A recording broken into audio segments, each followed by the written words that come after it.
Okay, here's a little follow-up to the Luka Doncic trade, and something I've not heard anyone really talk about. I don't know why. So I made the first video. You can check it out on this. More of an analytics decision-making, why a team would do this. People don't agree with it. It's not a matter of agreeing with my take. It's just the reality. The Mavericks assessed that Anthony Davis gave them a higher probability of winning in the short term based on whatever. And maybe that means that not that Luka's bad or good or whatever, it's just that he didn't fit with their mold. Now, you can argue that to the end of time. We'll never know because we'll never see it play out. But that's the analysis they essentially ran. But what people are not talking about is that part of this bet the Mavericks made is that they are betting that Kyrie Irving plus Anthony Davis is synergistically better than anything else they really could have had. They are labeling that as something that is uniquely difficult to guard. Because when you get rid of Luka Doncic, you open up usage rate. When you open up usage rate, that means Kyrie Irving can have the ball more and someone else, and that someone else being Anthony Davis. Now, what's interesting about this is truly a two-level,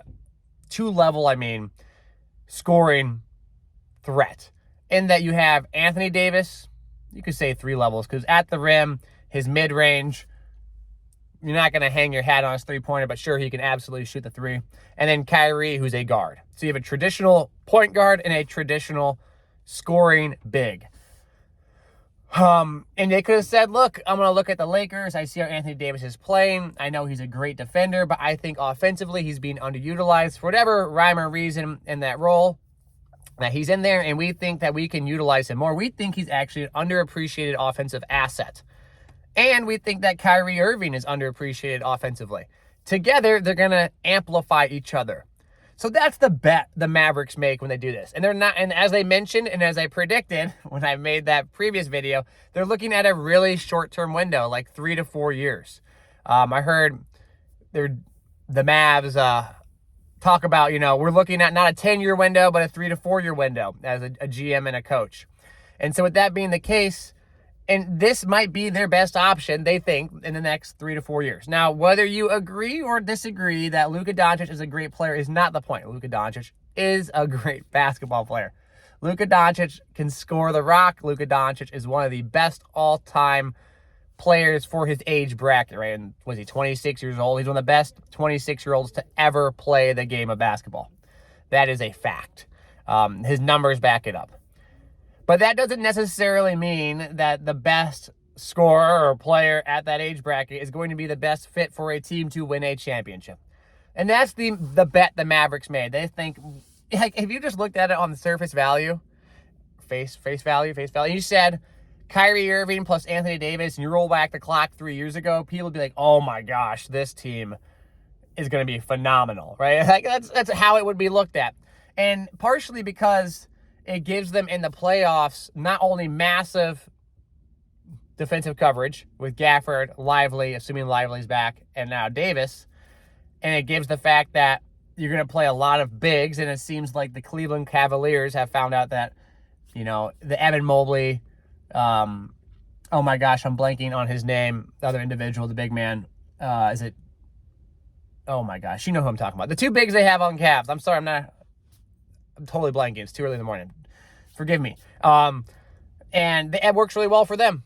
And they have guards, and they have bigs, and they have distributed usage rates. And maybe they're like, man, the Cavs are crushing it. We have a very similar model, but we think we have a point guard that allows for more shot creation with our department of, what would be the right way to put it? Our assets. So, like, if you look at Spencer Dinwiddie or whoever they have on the team to go along with it, Klay Thompson, they say, look, we can run an awesome pick and roll. And that was no ding at Klay Thompson. I just forgot he was on the Mavericks. I was trying to remember. It's early in the morning. I apologize. Point is, bear with me, that they ran the analysis and said, look, this is a bet that I think Kyrie Irving and Anthony Davis together are going to be really, really, really difficult to defend. You add an all-time best shooter in Klay Thompson, makes pick and rolls wildly difficult. And that's how they valued it. So take it how you want. That's what they did, in my opinion. That's how they sat down and analyzed it. They said it's whatever with Luka is not going to be the best fit for the team we have, and maybe to build a team around Luka that is the best fit for him, we just don't have enough pieces to trade. We don't have enough people to actually acquire the assets to build a team that specifically fits Luka Doncic. Right? You can look at it and say, man, we can't get that team for like 6 years or 5 years or 3 years. And even by that time, you're like, man, is he even going to stick around that long? And that's just the reality. You can't just go and get whomever you want. You have to work with what you have. If you are a chef, you only have the ingredients in front of you. You can't get ingredients that aren't at the store. And so they're like, look, these are who we have. This is what we can acquire. We're making a bet that Kyrie Irving is going to be really dominant with Anthony Davis. And it's going to allow everyone to, high tides raise all boats kind of thing. So something to think about. It's more of a bet for the Kyrie Irving AD combination than a bet against Luka, I think. Well, that's my take.